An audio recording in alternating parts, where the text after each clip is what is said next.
Let's now move on to edit services. Edit services basically is a summary of all the features and benefits that you have to offer your customers. When I click on edit services, it basically takes me to 5 optional services that I, as the store owner, now need to set up. The first of which is the central feature of video shopping. Now, this is the core functionality and the core purpose of this platform, so I have to select it. So when I do select it, it gives me a lot of flexibility in terms of timing on an everyday basis. I can choose to set up the time and day, any day, which day of the week, weekday, weekend, specific timings in terms of when the video shopping facility is available to shoppers who are searching for this.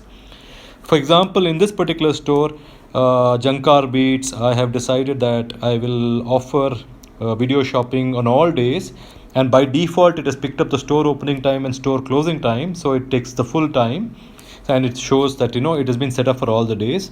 But I have decided that on Saturday and Sunday I have a lot of walk-in customers and my salesmen will not have the time for video calling, so thereby I can choose to not have this service on Saturday and Sunday by just moving this down to the way I am currently moving it. I'm moving it back from 10:30 p.m. to 9:30 a.m., which technically means that on Saturday and Sunday, consumers who access the Mall Street platform will not find video shopping available on my store.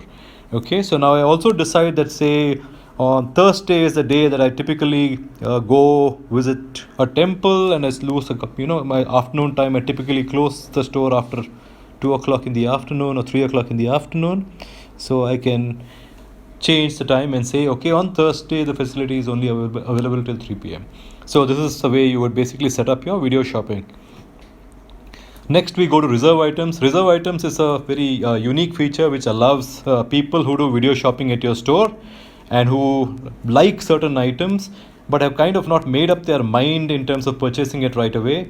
They have decided that they most probably want to buy it, but they want to visit the store themselves and see the actual color, feel the actual cloth, and then decide. Or they decide that they want to talk to somebody and show some pictures and then take a call. Any which ways, they want to buy it a little later, but they're afraid that if they wait a little later, that item may be sold off to somebody else, and it's a single piece item, or it's not an item with a lot of inventory. So thereby, reserve items allows the shopper to protect those items for a certain amount of time as defined by the store. So Jankar Beats has decided that they will allow shoppers to reserve one item, okay, for one day. Okay, so that is what they are allowing. So a shopper who connects with the store and they like something and they don't want to buy it right away, they can reserve a single item for a period of one day, and they can come and choose to buy it physically at the store or buy it within that one day period. Third is something called as walk-in appointments.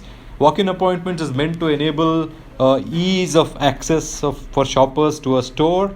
Obviously, with COVID, etc., the number of people, number of salesmen in the store are limited, and the number of customers allowed into the store are limited because of proximity requirements.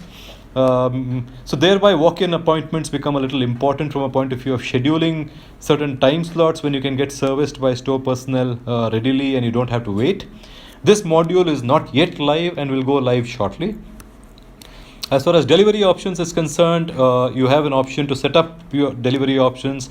You can choose only free delivery, home delivery, or you can do paid home delivery, or a combination of both. You can choose to say whether you do intercity delivery or you do not have that capability. And you can also select the kind of delivery lead time that you guarantee your consumers. So for example, right now this customer, this shop, Jankar Beats, is saying, okay, I will give free delivery, home delivery, but the minimum purchase should be 5,000 rupees, and the store should be, the shop house should not be more than 5 kilometers from the store.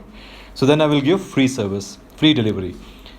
Okay, so if assuming that these conditions are not met, then you can also opt for paid delivery, which basically has an option of either fixed charges or enter variable and enter during the billing process. So this store chooses, I will enter the value during the billing process. Okay, and this store doesn't have the capability to do intercity delivery, so they select no. Okay, and when I scroll down, there is something called as item delivery lead time, which says for the intra-city delivery within the city, what is the kind of guaranteed time for delivering an item post-purchase.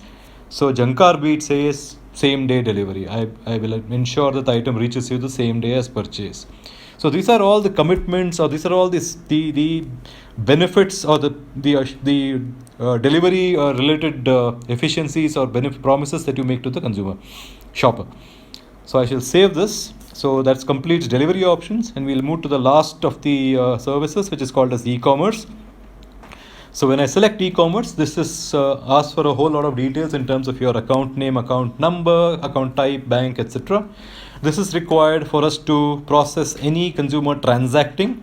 So a consumer who does a video shopping on your store decides to buy something, then they basically go through the billing process and make a payment through our gateway.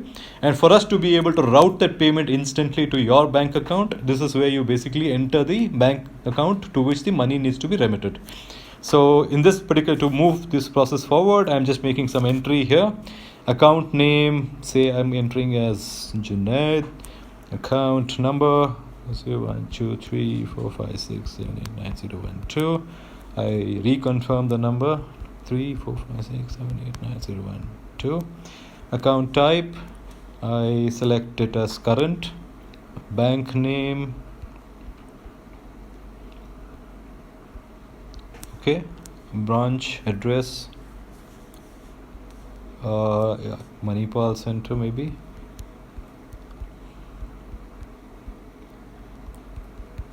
Okay, then ask for an IFSC code, so I don't know, I'm just entering some dummy code here.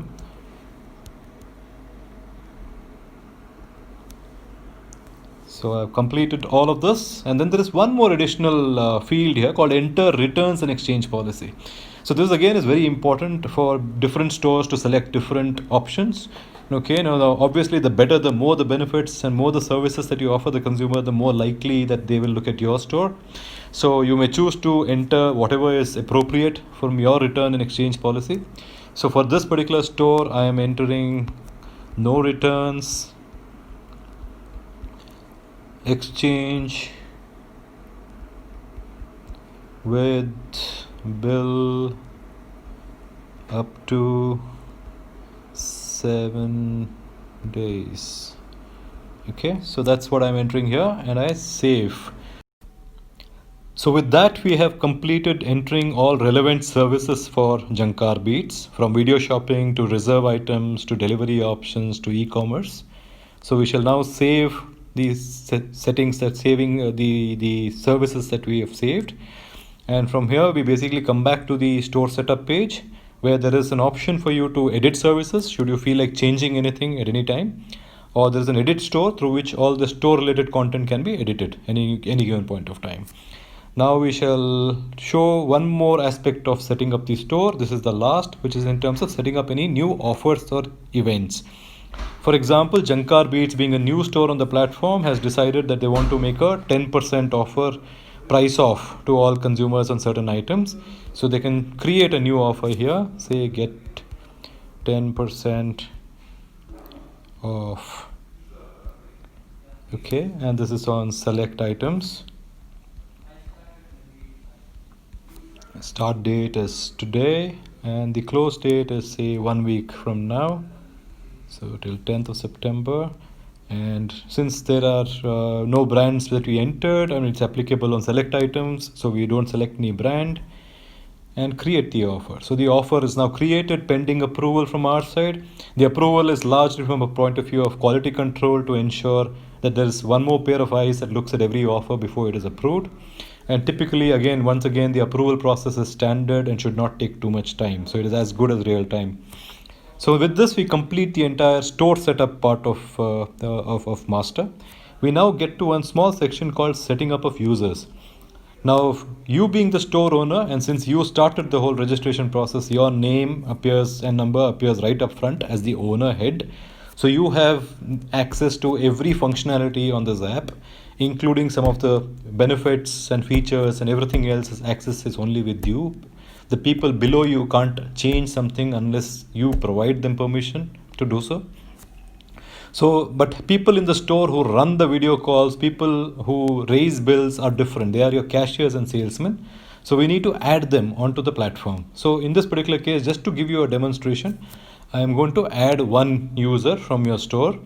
So you can add a manager, you can add a salesperson, cashier, security attendant, and you can add multiple people under each of these. For simplicity right now, I am just adding one manager whose name is Shrikant, and his mobile number is 866-093-7624. Okay, so sorry, I missed that. I shall do it again. I'm adding a manager, Srikant, and mobile number is 866-093-7624. Okay, so I'm now saving this. And so now Shrikant has been added to the store as a new user, and he's got a level manager. So basically that allows him access to most functions which a store manager can be authorized by a store owner, but he cannot access, for example, store bank details. He cannot access owner details. He cannot tamper with the owner, change the owner, or add an owner. So anything which is above him, he cannot access, but he can basically change salesman, cashier. He can authorize addition of new salesmen, etc., which is a hierarchy below him. So this is how the user setup works, and typically we would encourage stores to set up as many people as possible depending on corresponding levels. Please do set up your salesmen, and please do set up your cashiers, because cashiers need to be the one raising the bills and basically confirming payments and pushing items to delivery. And as far as the salesman is concerned, he's the person who has to take the consumer calls. So you have to provide access to the salesman as well. And once these people are provided access, these people can download the master on their respective instruments, and they will be provided access only to the relevant sections of the app.